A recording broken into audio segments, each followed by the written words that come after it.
ایک دن آفتاب غروب ہو چکا تھا۔ چاند کی روشنی پورے طور پر زمین کے اوپر پھیل چکی تھی۔ ایک نوجوان نہ جانے کس عالم میں دریائے دجلہ کے کنارے بیٹھا ہوا تھا کہ اچانک چاند کی چاندنی میں دریا کی لہروں میں بہتا ہوا ایک شاداب سیب نظر آیا۔ جلدی سے نوجوان نے سیب کو اپنے ہاتھوں میں لے لیا اور بھوک کی شدت کے باعث کچھ سوچنے سے پہلے کھاتا ہوا اپنے گھر کی طرف چل دیا۔ ابھی کچھ ہی دور گیا ہوگا کہ اس کے ضمیر نے اسے جھنجھوڑ کر رکھ دیا اور نشاندہی کی کہ اے شخص، تو یہ سیب قیمت دیے بغیر کیوں کھا رہا ہے؟ خیال آتے ہی نوجوان ندامت سے پانی پانی ہو گیا۔ جیسے تیسے بے قراری کے ساتھ رات گزاری اور صبح ہونے کے بعد نماز فجر سے فارغ ہونے کے بعد ہی سیب کے مالک کی تلاش میں گھر سے روانہ ہو گیا۔ مسلسل کئی دن تک دریا کے کنارے کنارے چلتا رہا۔ آخر کار سامنے ایک گھنا باغ نظر آیا، جس میں پہنچنے کے بعد ایک بزرگ کی نورانی صورت دکھائی دی۔ اسلامی رسم و رواج کے مطابق نوجوان نے سب سے پہلے اس بزرگ کو سلام کیا اور انہوں نے بزرگانہ انداز میں جواب دیا۔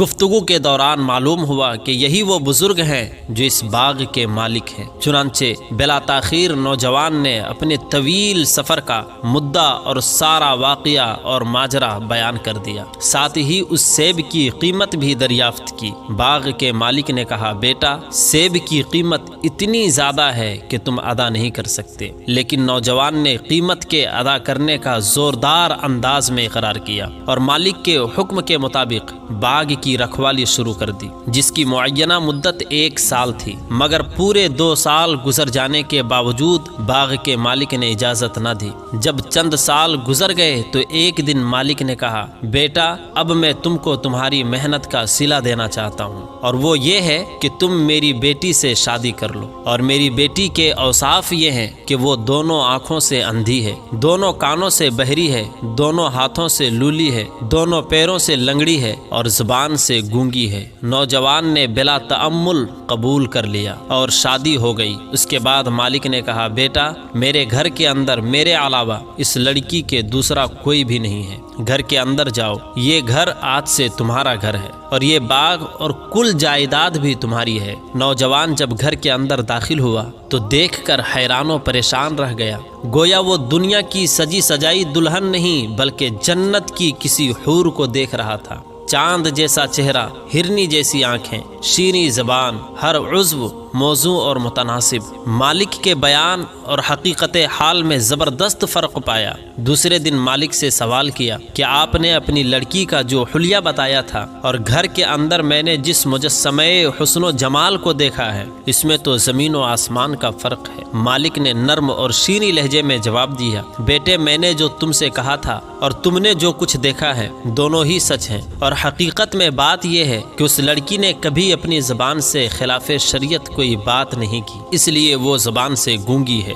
اپنے کانوں سے کوئی فحش بات نہیں سنی تھی، اس لیے وہ بہری ہے۔ کبھی اپنی آنکھوں سے کسی غیر محرم کو نہ دیکھا تھا، اس لیے وہ اندھی ہے۔ اپنے ہاتھوں سے کبھی کوئی غلط کام نہ کیا تھا، اس لیے وہ لولھی ہے۔ کبھی گناہ کی جانب اپنے پیروں سے چل کر نہ گئی تھی، اس لیے وہ لنگڑی ہے۔ اس مقدس خاتون کا نام جناب فاطمہ ام الخیر بنت عبداللہ سمعی تھا، اور اس پاکیزہ نوجوان کا نام سید ابو صالح موسیٰ بن عبداللہ تھا۔ انہی مقدس خاتون اور پاک باطن نوجوان کی ازدواجی زندگی کے چمن لالازار سے ایک خوش رنگ اور عطر بیز پھول کھلا، جس نے اپنی خوشبو کی روحانیت و معرفت سے سارے عالم کو مہکا کر رکھ دیا، جو غوثیت اور قطبیت کا تاجدار بن کر آسمان ولایت پر آفتاب و ماہتاب کی طرح جگمگا دیا، جسے دنیا نے غوث اعظم، پیر پیرا، میر میرا، بڑے پیر دستگیر شیخ عبد القادر جیلانی کے نام سے جانا